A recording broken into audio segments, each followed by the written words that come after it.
Welcome back to the Ghost Bunny Podcast. I'm your host, Bridget Marcourt, with a brand new episode for you guys. Today, my guest is Loyd Auerbach, also known as Professor Paranormal. He is a world-recognized paranormal authority and parapsychologist. He has 45 plus years experience investigating the paranormal and over 40 years teaching courses in parapsychology. With thousands of media appearances, he is director of the Office of Paranormal Investigations, president of the Forever Family Foundation, an adjunct professor at Atlantic University, and president of the board of directors of the Rhine Research Center, where he teaches online parapsychology courses, and I am one of his students. He is the co-author and author of 9 books on the paranormal for the general public, including the second edition of A Paranormal Casebook, as well as ESP Wars, East and West, Psychic Dreaming, and the classic ESP Hauntings and Poltergeists, a parapsychologist's handbook. He is co-author of the paranormal mystery novels Near Death, A Rainy Day Investigation, and Afterlife, the second in the series. He is a professional mentalist and past president of the Psychic Entertainers Association, performing as Professor Paranormal, and also occasionally does his thing as a professional chocolatier. And I believe it's called Haunted by Chocolate, and that's so cool. I love that. Currently, you can see him in episodes of The Unexplained, running on a few streaming platforms, Surviving Death on Netflix, and a number of other shows still streaming on various platforms. And I love both of those shows. Visit his podcast channel at youtube.com at Ask Professor Paranormal, and his media page at youtube.com/@Loyd Auerbach. Loyd, thank you so much for doing the show today. Thank you, Bridget. It's great to see you. So it's been a while since I've been taking classes at the Rhine, but I love taking the classes and I need to do it again soon. But can you tell people, just before we even get started, like what parapsychology is and what that even means? Sure. Well, parapsychology is the study of phenomena of consciousness. So that involve what we call psychic phenomena. So the idea is that our consciousness, our minds pick up information without the use of the normal senses or any aids to the normal senses. And we will call those extrasensory perception experiences, which would include telepathy and clairvoyance and precognition. And then we also study psychokinesis, which means action by the mind. So that is how our minds directly affect matter, energy, and processes around us, whether they're in our body or out in the world. So it would include healing, self-healing. It includes affecting devices, so how we affect electronics. It affects moving objects, bending spoons, all of that stuff. And then the third area, which is really the main thing that got the original researchers in the 1800s started, was the idea that consciousness can survive the death of the body, that we can stick around after death, that we can communicate with the other side of existence, that people might be reborn, kind of reincarnation experiences. So we're looking at apparitions or ghosts. We're looking at mediumship, at reincarnation, near-death experiences, out-of-body experiences. It's all included in parapsychology. Not everything can be studied in the lab, but everything that we study in the lab is related to everything we study outside the lab. Right. And it's so interesting. And when I was taking some of the classes at the Rhine, one of the things that we did was we made the little, I don't even know what you call it, where you put the piece of paper on like So energy, they're called energy wheels or sigh wheels. Yeah. I tried making that and I put like a dome over it and I stared at it forever. I cannot make it move.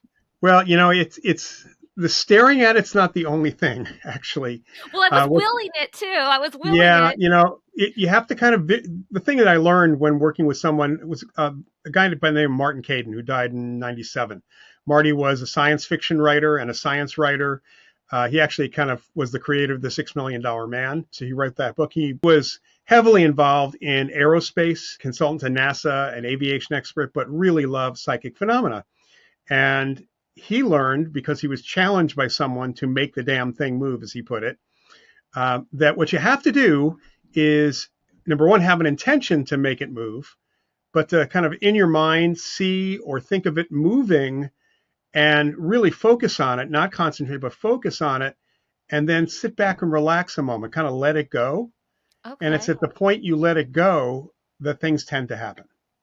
That's so interesting because I have a different podcast with my friend, my co-star Holly, and we were just talking about how, like, when you're manifesting things and stuff, sometimes it's when you let it go and stop Hmm. trying so hard for something to happen is when it actually happens. Yeah, If the funny thing is when you see people moving objects on TV or in movies, they usually are concentrating so hard, their faces turn red and they get the throbbing vein in their head. yeah, If you were to watch anyone really doing it, including when Marty Caden did it, it's like his face would go blank. I swear, it's almost like everybody turns into a Vulcan, no emotion whatsoever. It just interesting. it's just a trusting process more than anything else. Yeah. And just for the listeners so they know, you put a piece of paper, it's kind of folded so that it makes like a little tent, pop-up Yeah, tent. so you basically make a little pyramid. You take a Yeah. square and you fold it corner to corner and corner to corner, so you end up with a pyramid, and you balance it on a pin that's stuck in something or a pencil that's stuck in something, so it rotates freely. In fact, you should breathe on it; it should start spinning. The best thing to do is to either back away and wait a while to see that it's not spinning when you're sitting there, and then try. Better yet, put a dome or a jar or something above it so that we don't have to worry about air currents or anything like that. Yes. And I tried it for the longest time, did not get it to move, but my goal is I want to be able to go like this and shut my door. Well, that's a good goal, but only shut your door. You don't want to open it also? Well, yeah, opening it would be good, but that would involve pushing a little lever and opening it. Okay, So yeah, I feel that's like true. that's extra intense. That is But if I extra, could yeah. just shut it from where I'm at, and not a slam, just a shut. It would probably be slow like in, spooky movies at that point. Ooh, even Yeah, better. yeah. But that's my goal. That's what I'm working on. I sometimes just stare at the door and be like, close, close, close. So what you want is to see it close, not just to tell it to close. Okay. Yeah, I'm gonna work on it. I have yeah, some other things that I've been working on too. I think I told you before that I tried to do spoon bending yeah. and it didn't work for me. It works best, that kind of thing, because I've run a number of spoon bending parties, PK parties as we call them. Yeah. And I've even written up instructions based on the original instructions by Jack Halk and what I've learned in doing them. Um, it works better with a group. It's actually really hard to do it one-on-one because you don't get in the right mindset. And when you're in a group, especially when you're acting silly and goofy, like yelling at the spoons Yeah. uh, and moving around, that's when things really start to go. That's when we see so much happening. I've seen very small groups. I tend not to like to work with like 3 or 4 people. I like to have like at least 9 or 10. And I've actually done upwards of 50, but that's a really unwieldy group sometimes. Yeah. So even with a really small group, if people really can kind of let go of the seriousness of trying so hard, things will happen. Things will happen. Yeah. John Cruth at the Rhine Center and I, a number of years ago, we had a group of the mediums from Forever Family Foundation in town for a conference. And we did a spoon bending with, I think, 4 or 5 of them. So it was a really small group. But one of the best things I love about working with the mediums for the Forever Family Foundation is they all have a great sense of humor. And we were having so much fun that Laura Lynn Jackson, who is a well-known medium, Yeah. not only bent at the Rhine, but later at the hotel she was bending stuff, and we went to our restaurant the next night she was bending stuff, and I heard from her midweek that her husband was getting mad at her because she was still bending stuff.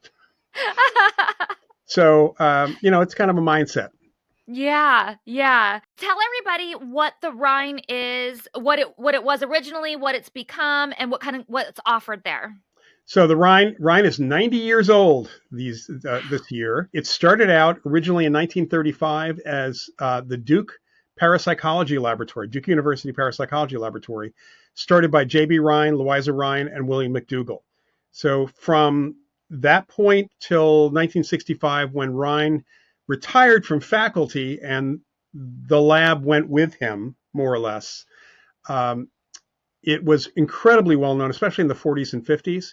He was a media personality. He was all over the place, and Louisa to some extent also. But you mentioned ESP to anybody, probably until about 20 years ago, and the first thing people would say, "Oh, you mean like Duke University?" So it was very, very much ensconced in our culture. That's where ESP cards came from. That's where dice experiments came from, and a lot of other experiments, as well as field research too.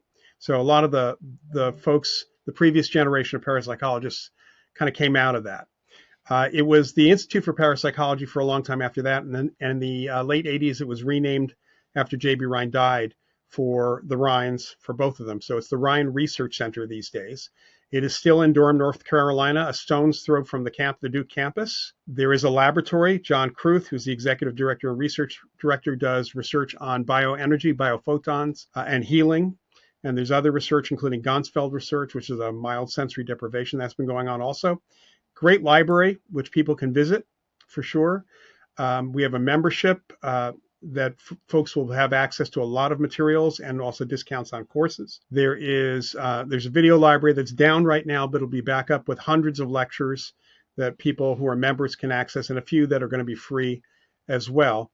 And the organization also publishes the Journal of Parapsychology, which is the scientific journal that is officially recognized by the Parapsychological Association.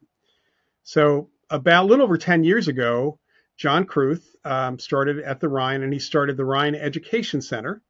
And he and I started offering online courses in parapsychology, which have expanded quite a bit. We have other instructors now, and we even have certificate programs. Yes. So folks can do one of two certificate programs in field investigation and professional paranormal investigations.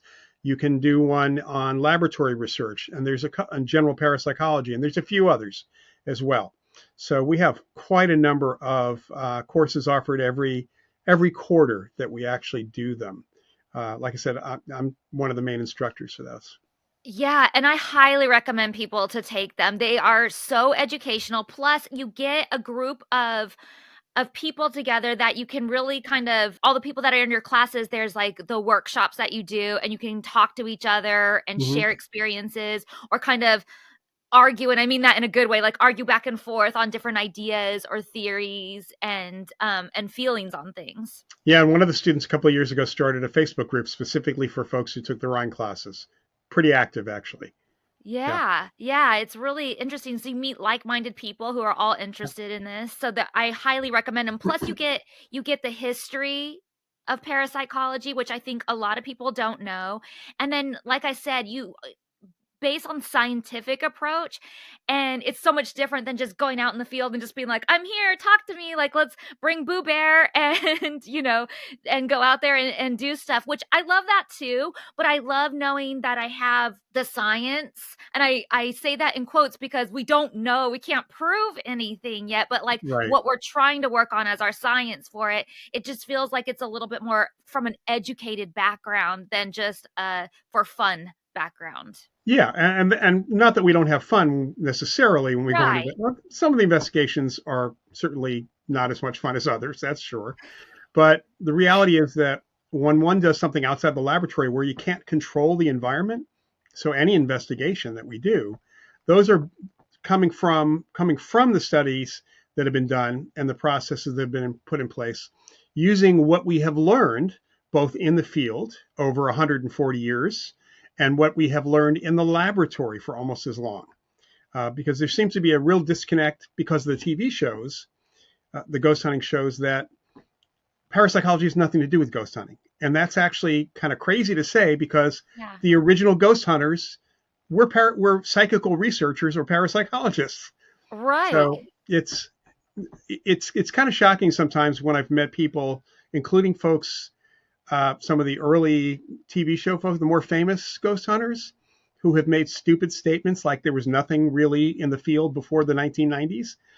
That was said actually by one of the first big TV ghost hunters on a panel I was on. And not that I like to be rude, but I had to be rude and interrupt him and said he didn't know what he's talking about. Right, because the history really goes way back. It was absolutely absurd that he didn't even know that was really bad. Well, I find that to be very, very common, and I'm not trying to knock anybody either, but like I interview a lot of people on the show, and I want to know about their history and their background and what got them interested. And you're a professional in this. What classes have you taken, and what studies have you done, and things like that. And usually, people have not taken any classes. They learn by watching TV. Watching TV or just being out in the field doing it and learning that way. I mean, I'm one of those people who I love I love going to school. I love learning about things. I love taking classes. I like to educate myself, and I especially like to educate You got to do, yeah, you educate got to do the myself education. Yeah. before I do anything, and especially something like this. And I feel like it's important for people to have, at least, you don't have to have certifications or anything like that, but to at Right. least have the history, the knowledge of the history behind you, and the scientific, and like how to approach things scientifically instead of just for fun, but still have fun with it. Yeah, right. That's right. And it's really sad. There's a lot of professions that people tout as their normal jobs who are also ghost hunters and doing these things, including some of the guys on TV. And their professions, they needed to learn how to do that. I mean, if you're a plumber, you're going to be a plumber professionally. You have to learn how to do that. Right. Although nowadays anybody can do that by watching YouTube. That's a different story, but still, to be a Well, then real the same plumber, is you true with gotta, ghost hunting, right? yeah, right. If you're going to be an electrician, or you're going to be a plumber, or you're going to be, in any sort of active environment, if you're going to be a cop or a detective, you have to take classes, or at Mhm. least read up on things and know basically why you're doing certain things, not just that you were doing things. Right. I was looking at some of the classes that the Rhine offers, and there's field investigation, Yeah, that's the and next one that's starting next week, right? then so that just tells people like what to do when they're actually out in the field, like what questions to ask, what equipment to bring, what to do. So it's really the field investigations class, which is, there's actually two steps in that. There's also an advanced class, but number one, it introduces the phenomena. So what we think about apparitions, hauntings, poltergeists, and how that connects to other forms of psychic phenomena in general. But it's these kind of step by step. It's the history. It's the why we do certain things. It's the why we use certain types of equipment. It's how to analyze the information. It's looking for normal explanations. So it's kind of a start to finish. Here's what you do when you do an investigation, basically, and then how you have to play with that investigation based on the kind of experiences that you are investigating. And one of the key differences between so many folks who are going out there on their own and what we do in the field is we start with a ghost story. We have to have a human experience, Mhm. because human beings have defined these things. I mean, you don't have a haunting unless there's somebody to experience it, right? It's that old, does a bear, Yes. yeah, or does a tree in the woods make a sound when it falls, right? If there's Right. nobody around to hear it. The answer to that is, of course it does, but you don't know. We're not dealing with trees here, and you don't know if a tree's fallen in the woods unless there's somebody to witness it as well. So we have to start with human beings, and preferably, people I've talked to a lot of folks who do investigations of places that are public, and sometimes places that have not had, based on the people working in those places, they were haunted at one point. They were very active in the past, but they've not had any reported experiences in 20 years. So what makes you think that this place is still haunted? If we actually are Yeah. dealing with conscious ghosts, they're not going to be there necessarily forever. They don't have to stick around. And there are other reasons why hauntings might go away, and definitely reasons why poltergeist phenomena stops. So it's also important that people learn that they got to know that this stuff is happening still. Otherwise, you're going to be either waiting for a long time, or you're going to drag some ghosts in from the outside yourself. Yes. Which that just made me think of another question that I've been wanting to ask somebody. So we just had the big fires here in Los Oh yeah, Angeles. yeah. And the Altadena fire, there were a lot of there was amazing fires, and I mean amazing homes and buildings in both the fires. But in Altadena specifically, there were a lot of historic homes, Yeah. and I'm sure that were a few that had ghost stories to them. What do you think happens when something like that happens? If a house is truly haunted and it burns down like that, do you think that if somebody rebuilds in that area, that there will still be activity there, or do you think it goes away? So it first of all, it depends on what is going on in the haunting. So if it's a conscious apparition, um, I don't know that the apparition is going to want to hang around unless they were so attached to that place that they want to see what it's going to be like when it's rebuilt, in which case they may go away after that. Most of the time, these hauntings are residual hauntings, so they're imprints in the environment. And unless it was an imprint in the land itself rather than the house, then it may be gone. Because very often you change structures and that removes, it doesn't always remove things, but it often does kind of record over or change it to some extent. Yeah. So it's sad because, I mean, it's sad that people lost their homes. It's sad that there was a fire. It's sad that some of them were historic homes, but it's also on another level sad that we might have like lost those ghost stories and those ghosts and that whole the whole psychic imprint, psychic residue. Yeah, but there's for places that are still in existence, there's another problem that someone raised in a paper not too long ago, and that is that when we deal with residual hauntings, one of the ways that has been stated by and has been proven out to get rid of the haunting, let's say there was a really bad event that happened, a murder happened in this house, and people are feeling like pain and maybe even seeing the murder reoccur, which is just a recording of that past event. So one of the ways to deal with it is to record over it, have a big party and make sure the party kind of goes over there. And so they're kind of erasing the imprint and recording over it, like with videotape or audio tape. So the problem has come up, which is really an interesting one, that ghost hunters themselves going into some of these historic locations or public places again and again and again and again may be overriding the actual original haunting with themselves. Because it's living people that leave those impressions behind, not the dead. Which means that some future ghost hunting group is going to go in and see a bunch of ghost hunters with EVP equipment and stuff like that. That's the haunting now. Yeah. That's so crazy to think about. It's sort of, it's not the same, but it sort of reminds me of this ghost story, and I've told it on here before because it just creeps me out so much, is when like, and I don't even tell it right, but like there's like a family that comes in and they see like an old man, like Victorian era, we'll just say, because that's the most famous type of ghost, sitting by the fire, but he's thinking that he's seeing ghosts and they are seeing his ghosts, and it's like the ghost of the past is seeing the ghost of the future and vice versa. So you might remember that's a story that I told in one of the classes. That's where I'm getting it, so I don't tell it right. So that was a story. So that was a story from a psychic by the name of Matthew Manning, who himself was a poltergeist teen. So he was a poltergeist agent. He caused a lot of phenomena, became a really good healer, but he also did some other things. And somebody on our faculty at JFK University had gone over to the UK and seen him, spent some time with him.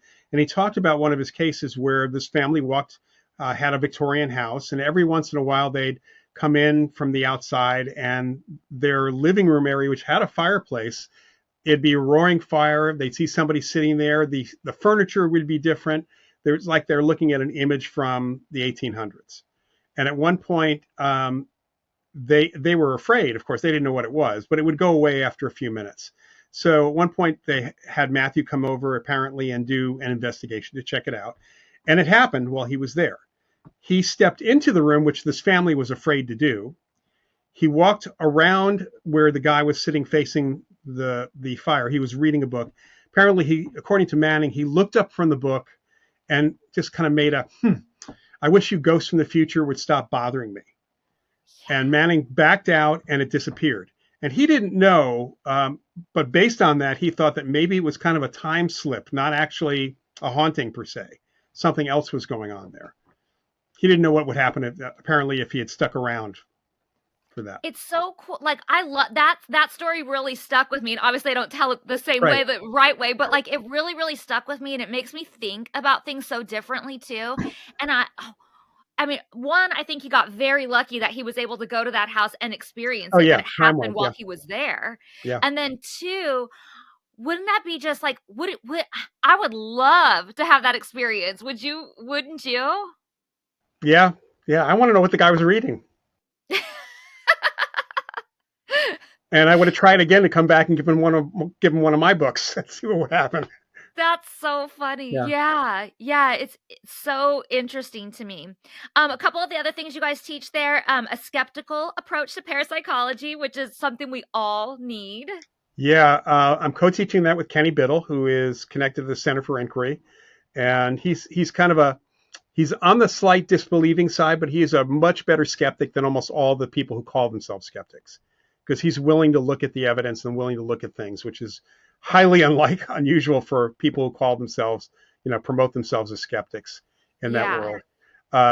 And really what we're going over is critical thinking and how to think about situations. I mean, we are going to get into things like how to analyze and assess equipment if you're doing investigations, we'll be talking about things like, how to interview people so you can kind of get at the crux of the story.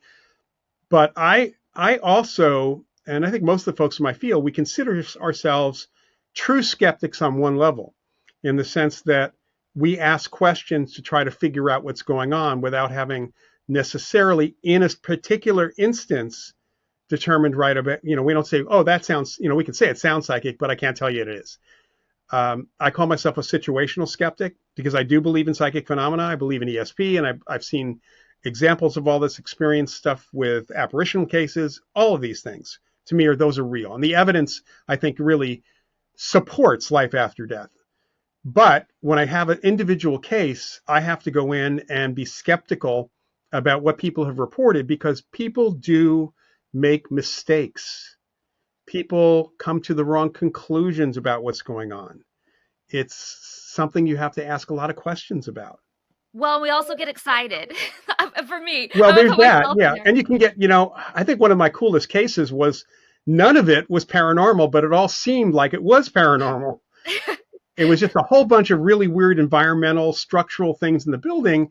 And, to me, that was like we were really being detectives solving a mystery in that case. Yeah. Theories of Sigh is another one of the classes. Yep. John Kruth teaches that, covering the different theories behind ESP, behind psychokinesis, because there are different ways we look at these things. So that would include looking at remote viewing and things like that. And also, to some extent, some of the theories behind consciousness, like things like for near-death experiences and out-of-body experiences. Yes, which I have that in my notes. I want to ask you a little bit more about that stuff coming up too. But some of the other classes, just so people kind of get like a range of what's offered there, paranormal phenomena like EVP, ITC, and all the technology, which I think is really fascinating because we have all this equipment out there, but like, what does it do, or what's it supposed to do, and how do we use it properly? Yeah, so that's a deeper dive. It's a 4-week class that I teach in March, looking at the reason behind certain types of equipment from the parapsychological perspective, but also why you might try some new things out, but how to assess the actual data from these things and knowing what they really do. That's one of the things that Kenny does really well. Kenny Biddle does in our skeptical class too. He will take things apart to see what's inside them. Because frankly, a lot of manufacturers of ghost hunting equipment are taking advantage of ghost hunters financially. Just as it's something that we talk about. I also talk about the history of spirit photography and video and EVP, because understanding what's actually going on there is important for that. But you really, if you're going to use equipment, you need to know what it does, because there's some pieces of equipment out there that we have no idea what they actually do, because they have programming in them. Mm-hmm. And unless you can kind of reverse engineer the algorithms, you don't know how much is being, it's like the apps, like the Ghost Radar app, which makes stuff up. But then there's other things like the REM pod, which is kind of a key one that Kenny has taken apart. The image of that is a cheap theremin kit. The theremin's a musical instrument. Yeah. And that's we figured out that the casing for the REM pod is probably more costly than the innards of the REM pod. So the REM pod is a theremin with lights, pretty much. I recently did and had an opportunity to go to the Whaley House in San Diego with a friend of mine who actually rented the Whaley House for himself, me, and a medium I had. We were there late at night. Not a lot happened at all, but later in the evening, the theremin that we had, because right before we went over there, Mariah Kunau, who's the medium I work with, she had bought a cheap theremin kit, and we put it together in my hotel room. It took about 10 minutes to put it together.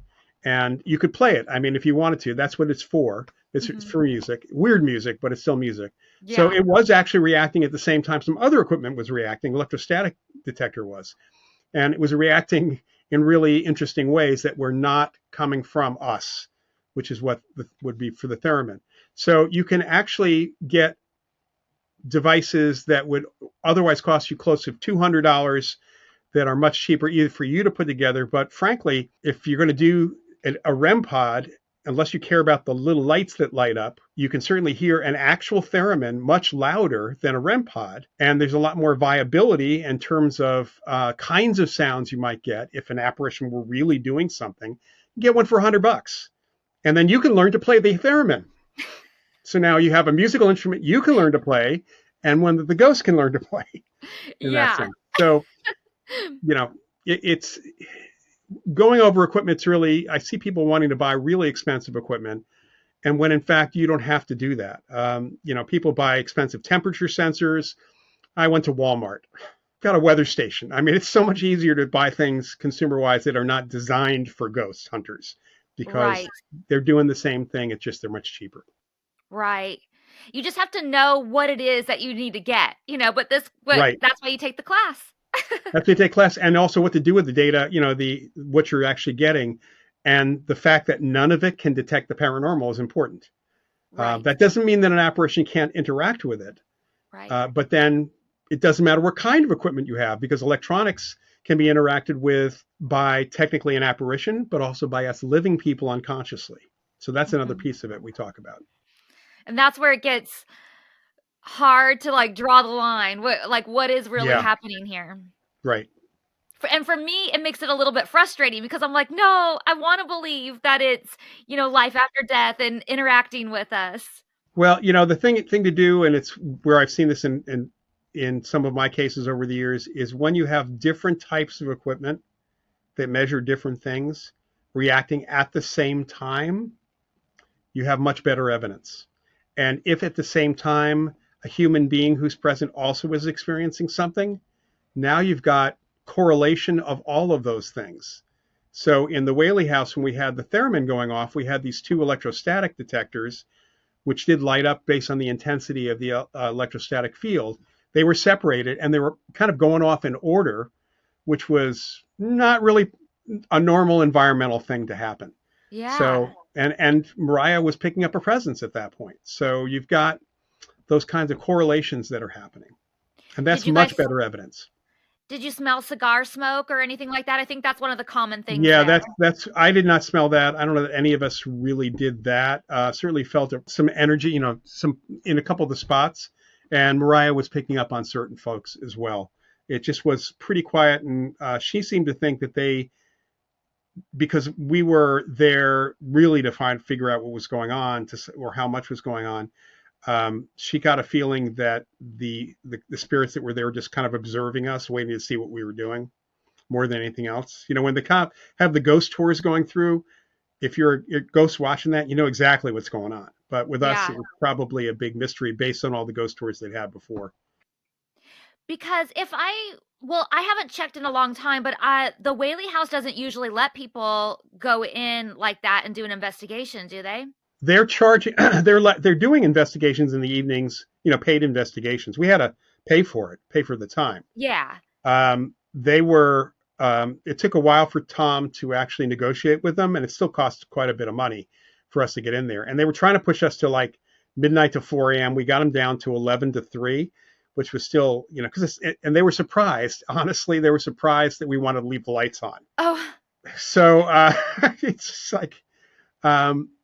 Partly because the people who who currently own or run the Whaley house are more in the ghost hunting world themselves. So we had the lights left on. I was using a lot of different types of equipment. The EMF sensors were completely useless. I got zero EMF except when I was near a plug. So I think they redid the electrical system. That's what Tom seemed to think a few years ago. So everything was shielded. Now I've been in old homes where an EMF sensor picks up really bad wiring, and it has nothing to do with ghosts at all. Yeah. Although I've seen people, and I know people ghost hunting groups that were in the same building and stated that because of the high EMF, there must be ghosts present. But it was definitely the wiring. Yeah. Another class you guys offer is writing about your experiences, which I think is so important right now too, because there's so many people that have, I mean, even with like TikToks and YouTubes and stuff, you still have to like write out your thoughts and what you're Right. going to say about things. So I think it's so important to be able to write effectively about your experiences. Yeah, and that one's taught by Sally Drucker, who is a longtime parapsychologist and is really more into she's done research in the lab, but she's also very much into helping people understand their own experiences and actually communicate them, which is what that class is about. See, that's an interesting aspect too I didn't think of, is that understanding your experiences and writing it Mhm. down sort of like in a journal way rather than just for publication, whether it's social media or a blog or something like that, as just a way of like processing your experience is a good Yeah, thing. yeah, and if you want to learn to be psychic, it's helpful to keep track of things that seem psychic in your experience, because if you can look for the patterns, like does it Yeah. happen at certain times of day? Does it happen when you have certain foods? What kind of mood were you in? How tired were you? Things like that. Those patterns help you identify the best times to be psychic and when you're not going to be psychic. Oh, maybe I need to start writing that down. It's helpful. It is helpful. Yeah.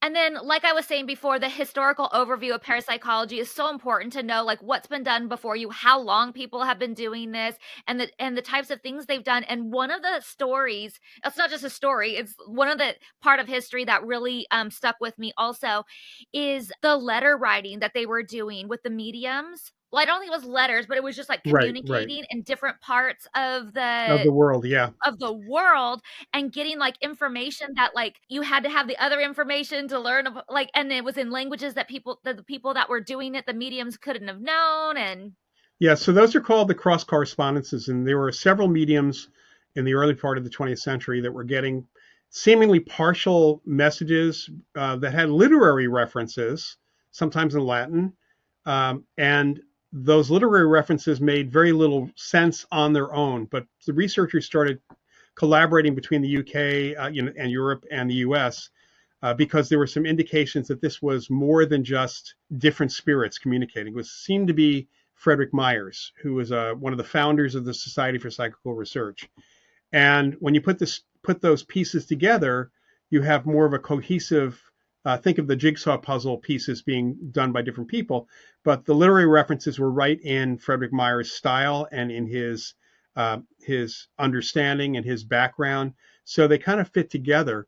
And it's some of the best evidence for mediumship as evidence for life after death that we've seen. yes, There have been other yes. kinds of cross correspondences, nothing as detailed as that, but there have been other similar incidents like that over the years. And didn't this go on for years? It took a couple of years because, let's face it, we didn't have, telephones, Email. long distance telephones, and they really weren't using radio to communicate between the UK and the US, and it was mail back and forth. So sometimes Yeah. that was either on aircraft or on mostly shipboard that those had to be shipped out. Yeah, but when we were learning about that, I was just like, "Oh my god, this to me is." I know we can't use the word proof, but I just feel like, God, this. I feel like this is proof, though. It's really good evidence. Yeah. It's hard to believe that this would happen any other way. But still, even within parapsychology, we have people who are more materialists. So any of these things that seem to be evidence for life after death to them are evidence of extraordinary ESP happening and processed in a way that you think you're speaking to a spirit, but really it's you being psychic. So Wow. we don't. It's just that there's reasons why those of us who study life after death, the evidence for this sort of thing, for an afterlife, we don't think that makes any sense at all. So Yeah. But this is why you keep me grounded. And then I saw something on there that I didn't know I don't remember seeing before. So tell me if this is new. The ESP training software? so Russell Targ, who's one of the folks that got the original remote viewing project started for the government, has been testing an ESP app. And there's opportunities by people going to the Rhine. They can actually find out about how they might be able to get involved in the testing. So it's Huh. an ESP testing app. There was another one he had out a while ago, but this is a more advanced version of that. And they're testing it to see if it really does work, if the the statistics if it actually works the way that they want. So they're looking for people to test it out. That's so cool. That reminds me too. I wanted to ask you about wait, I don't know if I'm pronouncing it right, but the Ganzfeld. Ganzfeld, the Yeah. Ganzfeld method that we learned about that they've been doing for a really long time. They put like something over their eyes, and they're in Right. like a room with like there's deprived of everything, like no light, or there was red light, right? Red light. Yeah. So basically, the original, and there's goggles now that people can use too, but it was like half a ping pong ball around each Yeah. eye, and then and headphones on, which are using static. So what's called white noise, sometimes a variation of that called pink noise, and folks would be either laying on a couch or kind of in a recliner. So very comfortable. They have to be very comfortable in a closed room, isolation room, or just a closed room, and with usually it's a red light focused on the ping pong balls, because with the white there, it's kind of like when you close your eyes and point your face at the sun, you see a red field. That's what we all see. So that's to kind of mimic that. So it is sort of a mild sensory deprivation situation. And then there's someone else who is looking at a randomly selected target. Since the early 80s, they've been computerized. So no one, the experimenter, until the experiment's over, does not know what the actual target is. Someone's looking at this randomly selected video clip or photo that is shown on a screen for a few minutes, and then the person who is in the Ganzfeld situation has to describe what they're picking up. And we have to kind of, in research, these experiments, you have to teach people just to say whatever is popping in their mind rather than trying to figure out what it is. This is the same thing for really good remote viewing training. In fact, for any ESP training, you got to learn how to get out of your own way, because we are biologically programmed to name things, categorize things, and label things, and also to find patterns. So we have to teach people to just simply blurt out whatever it is pops into your head. Once that's done, the experimenter who has been writing down or recording what the person said repeats it back to them, and then gives them, through the computer system, lets them take the ping pong balls off and see if they can look at 4 or 5 images or videos selected by the computer, one of which is the target, and can they rank them like 1 to 100, which one they think is theirs based on what they said, what they picked up.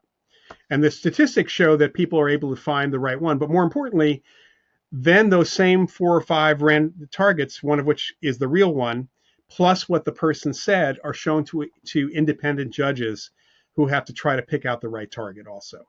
And they've been able to do this significantly higher than chance. And in addition, what's interesting is it's very repeatable. So people always, the skeptics say, well, you can't repeat the experiments. It's like, yeah, you can. At least as good as psychology experiments can be repeated, if not better sometimes.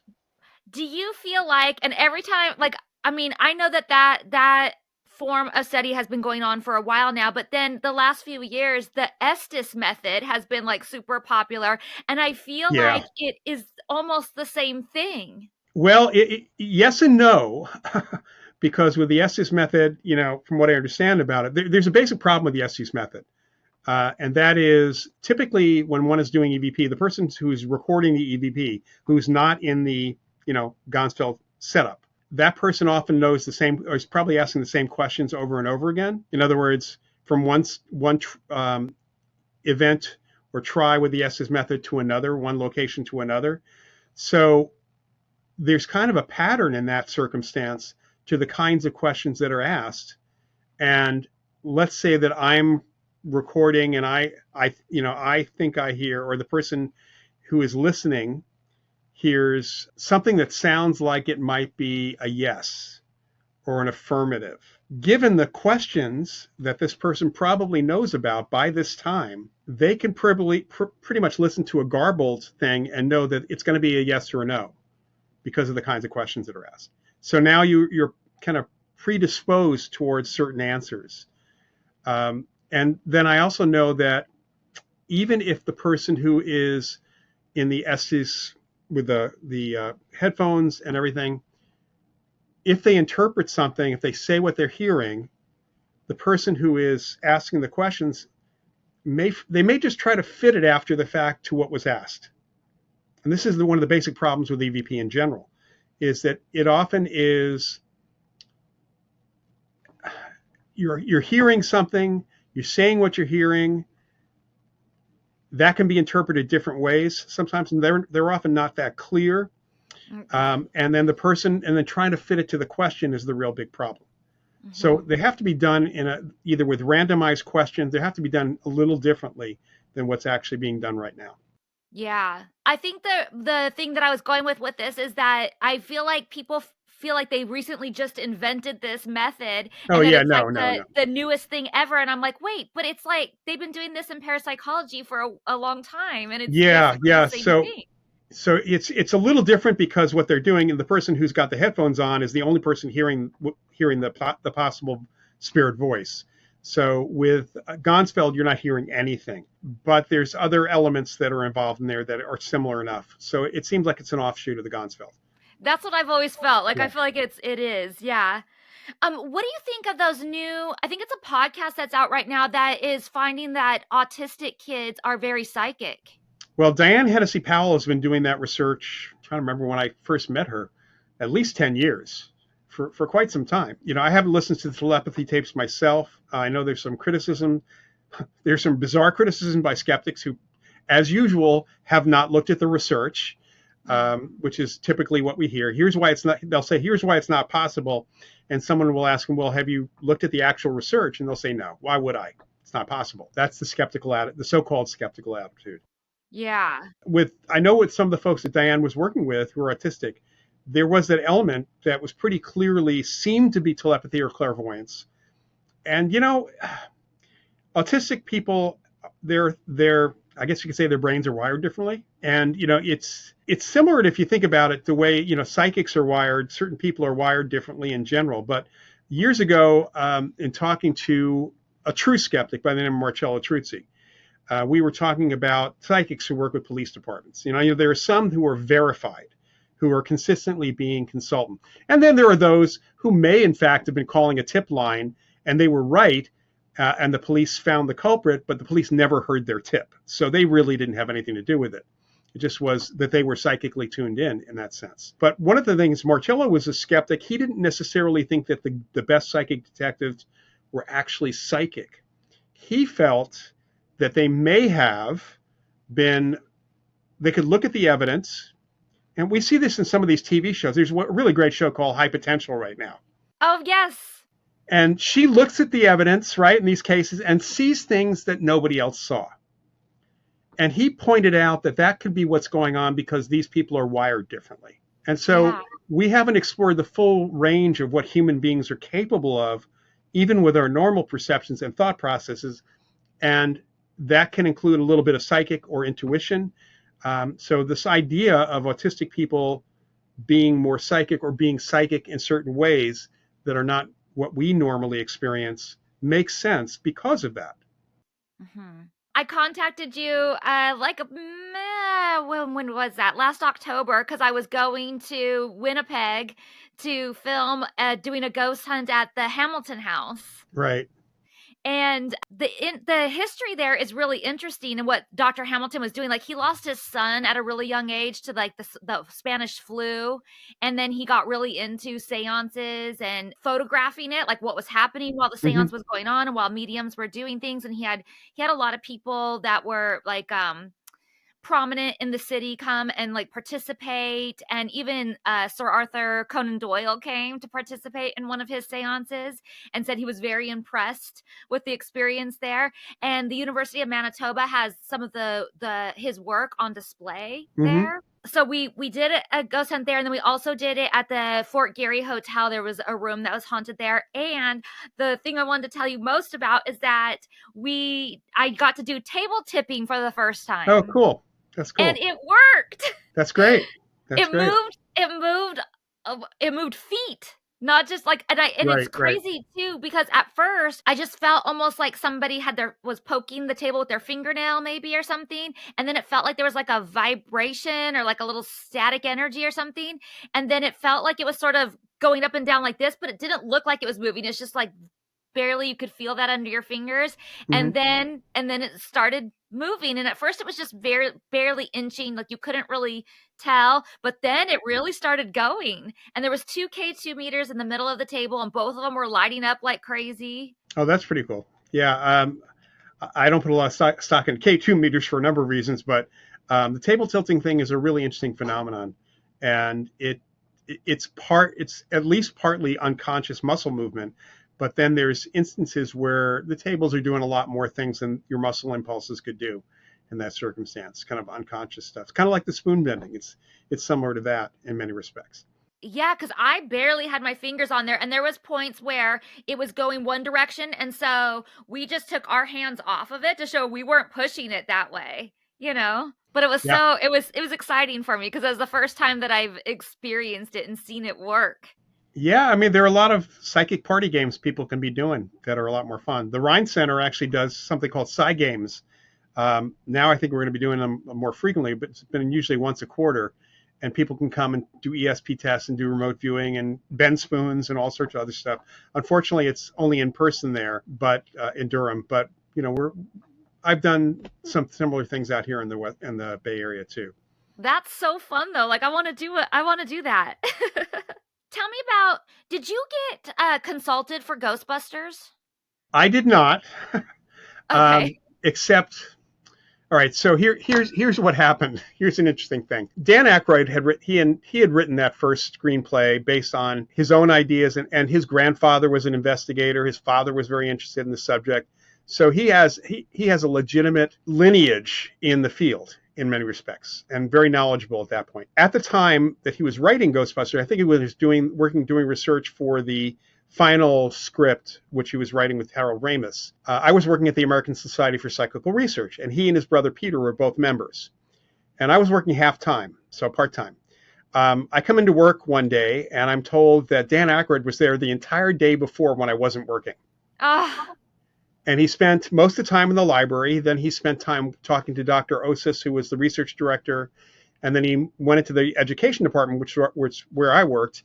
And he was asking about people in the education department, and got bios that I had written for everybody in the organization, because that was my role, was kind of media outreach. So they should have called me to come in at that point. I was yeah. very mad at them for not. Yeah. But Arthur O'Keefe, who was one of my coworkers, one of the older folks who was working there, said he told me that Aykroyd asked a lot of questions about each of the folks who was working there and their personalities. And he said, yeah, I told him we had this wise ass kid. And he started talking. He told him all sorts of things, which bizarrely, even though Bill Murray had his own personality infused in that character, that was all Bill Murray. A lot of it was the same kind of stuff that Bill Murray ended up doing. So I always talked about myself being the Peter Venkman of the ASPR Oh, at that that's point. funny. My publisher wanted to have my first book, because I sold my first book because of the publicity I got because of Ghostbusters. So I got a huge amount of publicity as a real life Ghostbuster because of that. The publisher, Warner Books, wanted and did try to talk to Columbia Pictures to try to get some sort of connection for Ghostbusters 2, because we knew that it was in the planning stages, but could not get past the Columbia lawyers. Apparently didn't want to have anything to do with the real thing, apparently. So Oh, unfortunately not. But so yeah. I will say that Ghostbusters did help me sell my first book. Yeah. Does the ASPR still exist? It does not, unfortunately. It went downhill back in the late 1990s. There was a lot of political stuff going on in the field, and some other stuff with personnel. And unfortunately, and I think they might have even sold the building. We have no idea. This is the problem: is the people there, only a couple folks there who, for whatever reason, stopped communicating with folks in our field, and we have no idea what happened to the library, which was one of the best libraries in the world. Oh my So God. we still don't know. People have been trying to find out. We don't know what happened to the library, or any of the records or archives at this point. Yeah. You're president of the Forever Family Foundation, and we talked about it a little bit on here before. I had Joe Peretti on, Hmm, and I okay. met up with him in New York, and we Hmm. went to the Merchant's House and Cool. That's did good. a That's tour good. with Dan Sturgis there, which Hmm. was pretty amazing. But tell everybody about the Forever Family Foundation. So the Forever Family Foundation, which was formed in around 2005, I think it was started as a result of a couple that had lost their daughter in a car accident and had been in intense grief. And then oddly enough, through a reading that a neighbor got with a medium who got communication from that daughter, ended up seeing this medium. And over a period of time, Bob Ginsberg, who's still around, Bob was a skeptic, but he was convinced this was legitimate communication after a good amount of time, and realized, he and Fran, who started the organization, realized how positive a benefit it was from working with this medium. So they found other couples who had lost kids typically, sometimes other folks who had had also positive experiences with mediums.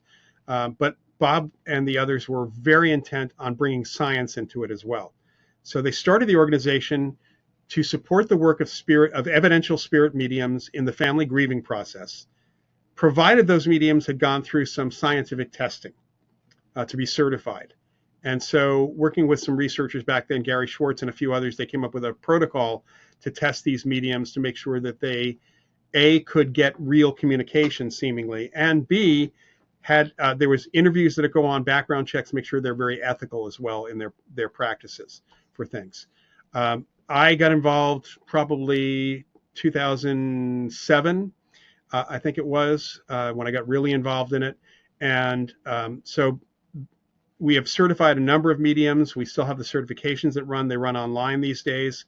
Very few people actually pass the certification. So we have a lot of people go through, but they have to be really good. Yeah. And they also have to volunteer, because the Forever Family Foundation is an all volunteer, no one gets paid, not even the mediums, organization. They also must give some of their time to the organization.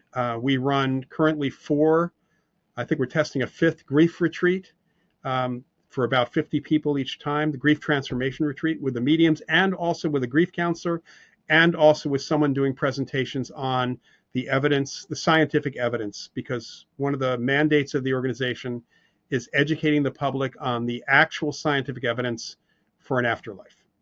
That's how I got involved. And somehow they decided that I should be president in 2013. And they keep talking me into it every 2 years.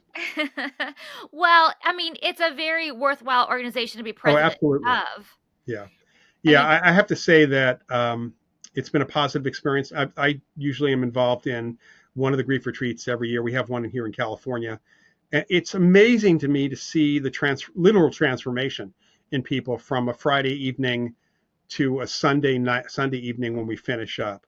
And what's really always interesting too is, I just made a point of this, we're going to probably start doing a study that, we have meals together. So there's a big room, the mediums and us who are running it are at one table, everybody else is spread around. And the decibel level of conversation in the dining room starts going up after the first few sessions. By Sunday, the last meal, it's really loud in there, and people are laughing and they're talking to each other. I mean, and that in itself is a really interesting indication that people are out of their shell, able to discuss their things. People talk about, how positive whether it's with a medium, whether they got a reading or not, and hearing all the evidence, it just seems to work really well for them. And we continue to do this kind of thing. We're trying to we're hoping to do an online conference, probably either later this year. I'm going to try to get it together, or early next year. We'll be doing an online conference, which will be the mediums and scientists presenting. And eventually, years ago, we actually were doing an annual in-person conference as well. So we may do that as well. But we'll be doing an online conference for folks, which will be free, by the way. And then I want to talk about some of the shows. Surviving Death, I really love that show. Like, I'm hoping that, and Laura Lynn Jackson, who you brought up earlier, she's a big part of that show. Yes, she is. Yeah. I'm really hoping that they're going to bring another season of that. Leslie Kane, who is the person who wrote the book the series is based on, has said, so far Netflix has not come back to them and has not said yes. I know the production company has wanted to do more.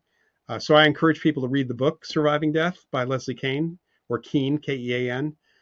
There's another medium who was featured in that, Sandra O'Hara, who unfortunately passed away not too long after the interviews happened, the sessions Oh. happened. But I was working with her she was a medium from Ireland, and she was coming over here to California quite often. And she was one of the best mediums I'd ever seen, in fact. Got to know her really well. I've gotten to know a lot of the mediums who are part of the Forever Family Foundation, and a few others outside the foundation as well. And, it's when I see, and I've seen this on Facebook, people talking about how mediums are crooks who are taking advantage of people. Mm-hmm. It's an example of someone who has no clue what's going on. I mean, they're thinking of people, and let's face it, there are people who are scam artists in every profession, and we're all having to be on our toes with internet scams and phone scams, a lot more than psychic scams, actually. Yeah. But there has been clinical evidence. There have been studies that show that a person in grief working with a medium and a grief counselor is the best combination. Not a Grief counseling doesn't do a lot, unfortunately. That's been shown to not be that effective. In combination with a medium, however, and it's not you're going to see the medium every week. In fact, most of the mediums won't see you every week if they're ethical. But that's the best combination, and it really does help people with their any grieving that's there. Yeah. And The Unexplained, I love that show too. Which episodes were you on? I have to remember the one on animals in the first season, and I'm trying to remember there was another one that I was on. I can't remember which one, what the name of the other episode was. I'm gonna have to look for you But because I might be on it. I might be on another one coming up. That's all I'll say. Ooh. The production company that does that show is the same one that did Girls Next Door. Yeah, Prometheus. I like them. I like working with them. Yeah. Yeah. And I love talking about pet ghosts. Yeah, there's actually literature on pet ghosts going back to, the early days.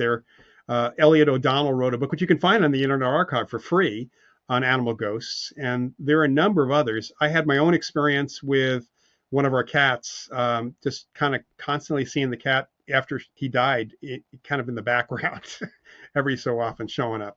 So, and I have some really good stories. I've heard good stories from other people about their pets that have passed away.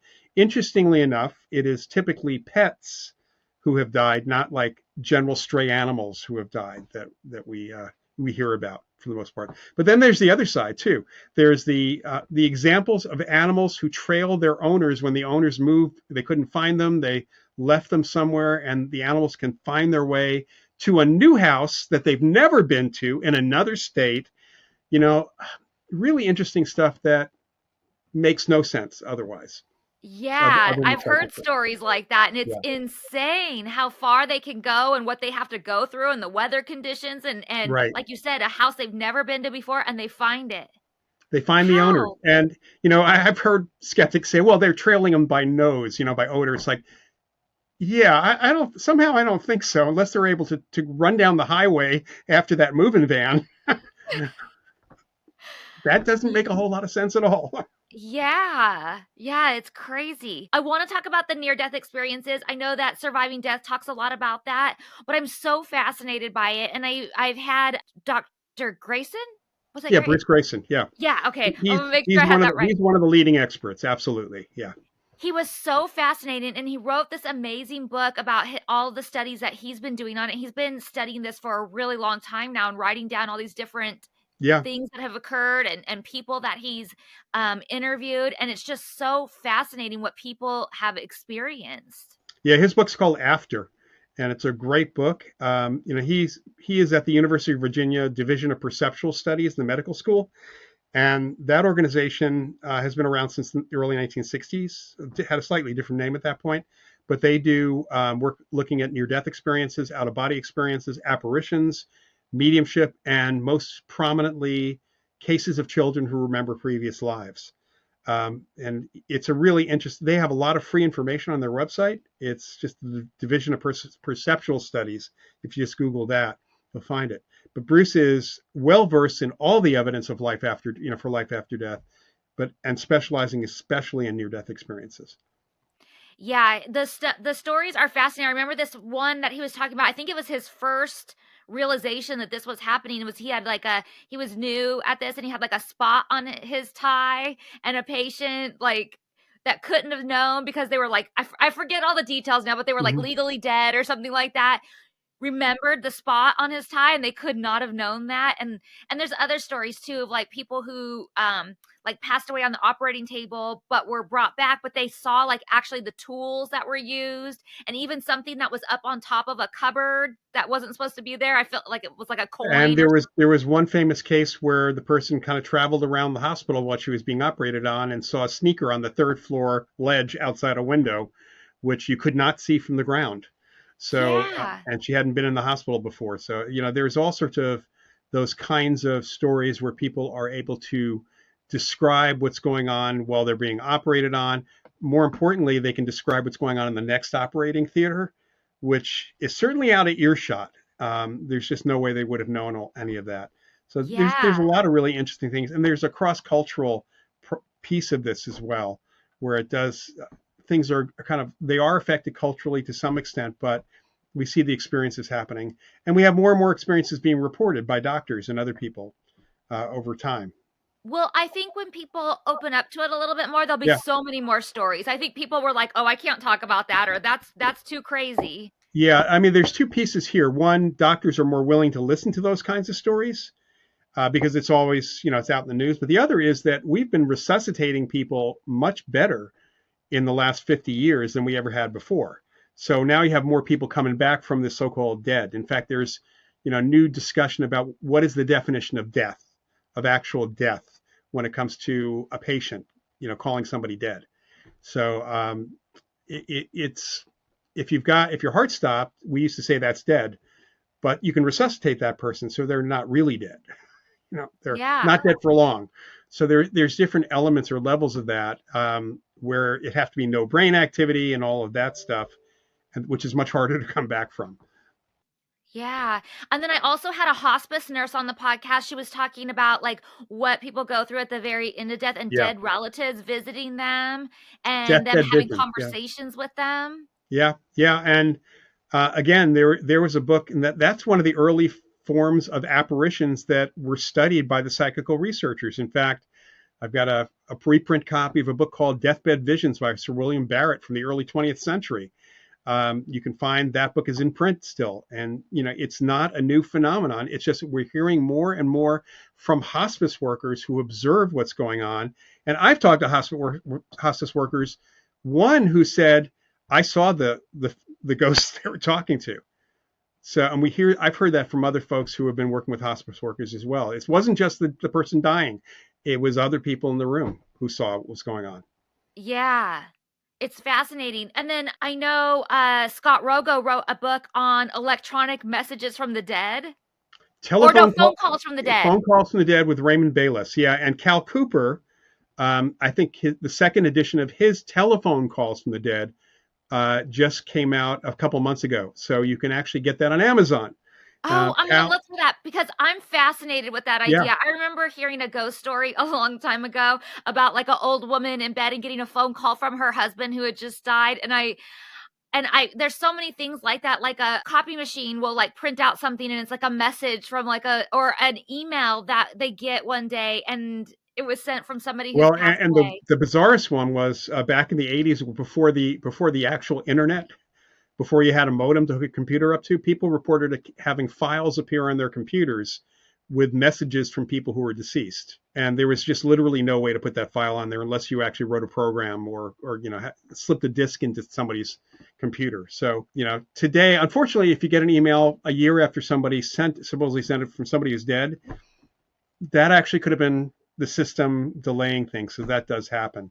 We have to be a little more cautious. The phone call stuff is really interesting. I had someone a few years ago who contacted us because he had a video message from his deceased brother, which was time-stamped several days after his brother died. And he checked with AT&T, who was their carrier, and there was literally no way that could have been recorded before he died. So, we have things like that. And so Cal's book is great. I believe that the Rogo and Bayless book is going to be reprinted this year. That's Oh, my good. understanding. Yeah. Because I've been looking for I like when I go like when I'm traveling and stuff, I'll go into used bookstores and try and find it, It's but hard. It's hard to find, and it was printed, I think, in mass market paperback. I got a copy of it. It's expensive on eBay, but I did see something recently that said it was going to be reprinted this year. that's great. I'm going to look for that. We already talked a little bit about reincarnation, but how do you feel about past life regression? Well, from a scientific perspective, there's a basic problem with hypnosis. To use past life regression as evidence for past life or evidence for reincarnation. Past life regression is really can be used therapeutically. It's one of the best from brief forms of brief therapy for people, because what's happening is whether that past life is real or not, there's a story that you can use to kind of help the person. Mm-hmm. The problem with hypnosis is the same problem that people have actually pointed out with alien abduction experiences and regressions for those, is that the person is assuming they have a past life. So right off the bat, because hypnosis is about suggestion and cooperation, so now you're assuming I want a regression because I think I had a past life. That's number one. Number two, somebody is telling you to go back before your birth. You're going to do that because in order to be hypnotized, you are unconsciously or even consciously cooperating. So you're going to fill in those blanks that are there. In addition, as an adult, one of the reasons why University of Virginia doesn't like to work generally with adults who have spontaneous or kind of like non-hypnosis memories of a past life is because adults have read and seen so much stuff that can be put together in a story that there's really no way to know whether or not what they're saying came from something that they saw or read or experienced while they were alive.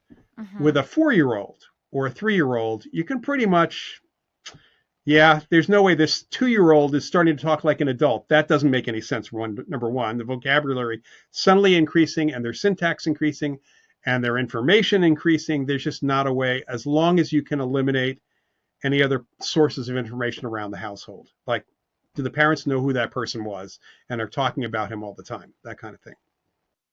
Well, there's some fascinating cases of like we've talked about in class before, like a reincarnation where a very young child knows like World War II plane parts and like just crazy information like that.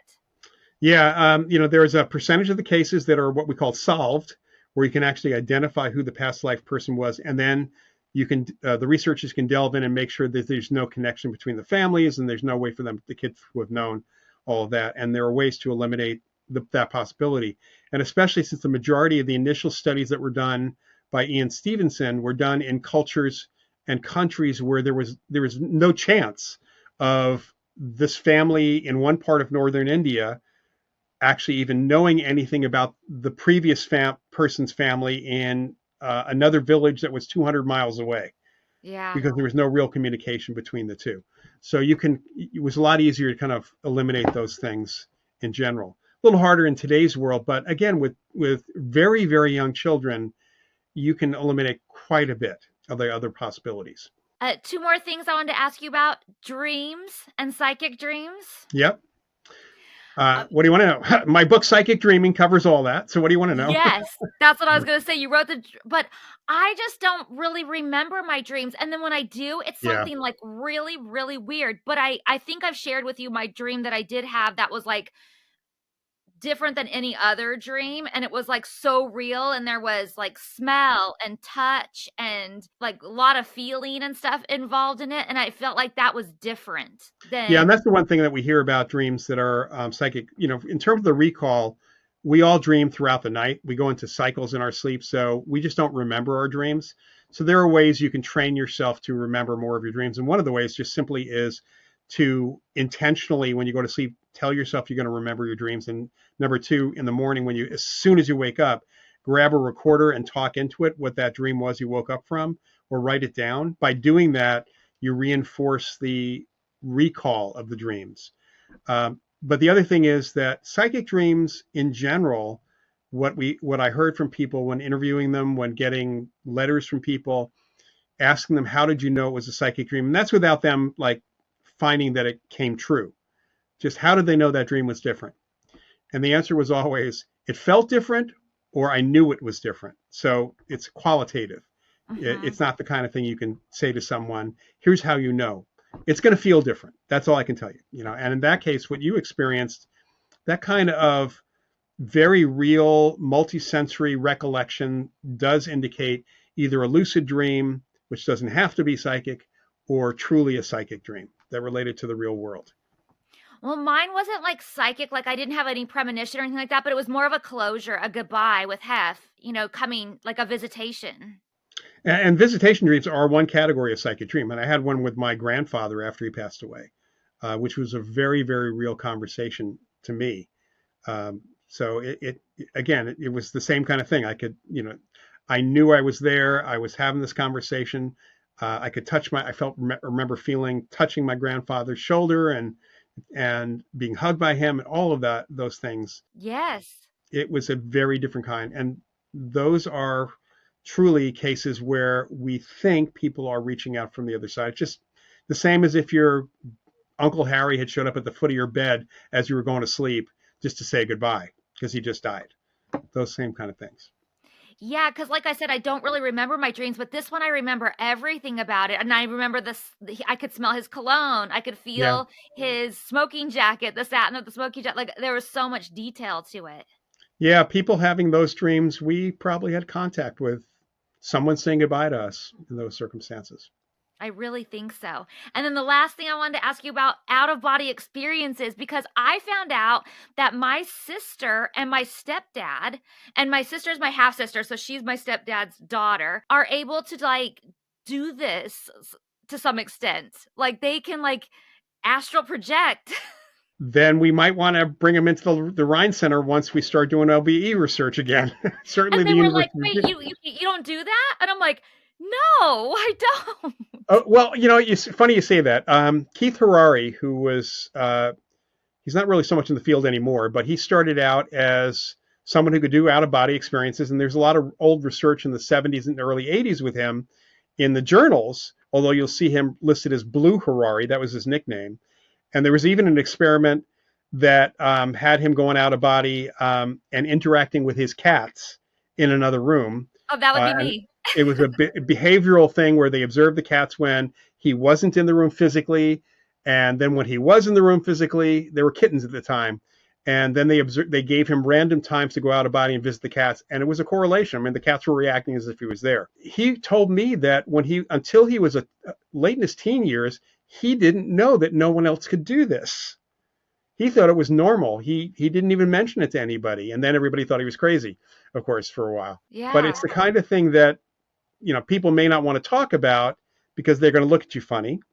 But it's certainly something that people do experience in different ways. Not a lot of people can do it consciously. When I was at the ASPR, they were doing research with a guy named Alex Tanis, who is an amazing psychic.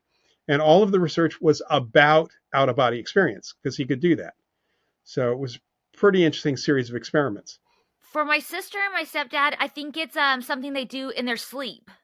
Yeah. Well, a lot of people talk about that being when they're asleep. Of course, the question is then, are they actually having an out-of-body experience or dreaming about something seemingly like it? Do they really go somewhere or do they not go somewhere?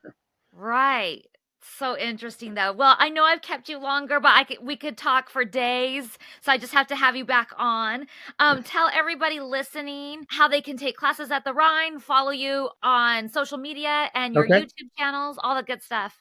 Well, for the Rhine Center, you can go to either Rhine, it's RHINE.org, and click on the education button or tab at the top, or you can go to just simply Rhine EDU, so RHINE.edu.org, and our current classes are listed there. You can join the class after the first week, so don't worry about that. There are live lectures that are recorded, so you can always catch up pretty easily. For me, you can follow me. Actually, first thing to go to, I have a brand new website. It's just LoydAuerbach.com. So you do have to spell my name with one L, otherwise you'll never find it. And there are a couple places. There's a very lengthy FAQ on ghosts and hauntings. I have a resources page which lists the most credible organizations and how to contact them, the ones that are online, places like that. There's a lot of good information that's there. And there are links to my social media. But generally, I go by Prof Paranormal, PROF Paranormal, on X, on Threads, and also on Blue Sky now as well. I also have an every other week live Q&A on YouTube. The next one comes up very shortly. It's You can see the upcoming episodes under the live tab when you go to youtube.com/at Ask Professor Paranormal. And it's a kind of a rousing bunch of questions. I have a lot of regulars who come every time, but we're always looking for new people to pop up with some other questions as well. All past episodes have been recorded. They're all there on the YouTube channel as well. Okay. Well, I hope you guys enjoyed this episode of the Ghost Bunny podcast. Thank you so much for joining me on my spooky adventures, and I look forward to sharing a new ghost story with you each week. Please subscribe to our podcast so you're always the first to know when a new episode is out, and follow us on social media at Ghost Bunny Podcast on Instagram and at Ghost Bunny Podcast on YouTube. Bye, guys.